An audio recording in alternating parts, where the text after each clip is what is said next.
Setelah 33 tahun mengabdi sebagai anggota Polri, 13 perwira tinggi dan perwira menengah, alumni Akpol 1991 Batalion Baradaksa memasuki masa purnabakti atau pensiun.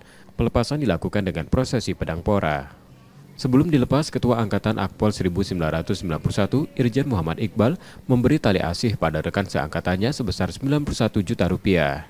Prosesi pelepasan baru pertama kali dilakukan untuk menjaga kekompakan dan tali silaturahmi satu angkatan. Purna ini bukan akhir dari segala perjalanan, bisa jadi menjadi awal sebuah perjalanan pengabdian. Ini yang pertama kali Pak, jadi awal daripada dosa. Ya insya Allah dari semua literatur yang saya baca, dari semua yang ada, mungkin ini pertama kali dari dalam sejarah akademi kepolisian.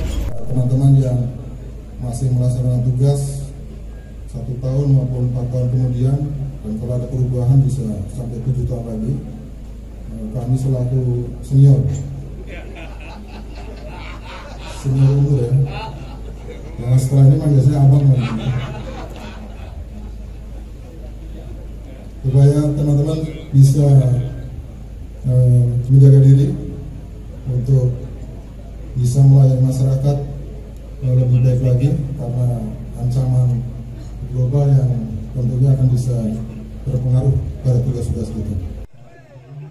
Akademi Kepolisian Angkatan 1991 memiliki sebutan Baradaksa yang bermakna prajurit yang memiliki keberanian serta tekad kuat. Yudi Kiswanto, Kompas TV, Palembang, Sumatera Selatan.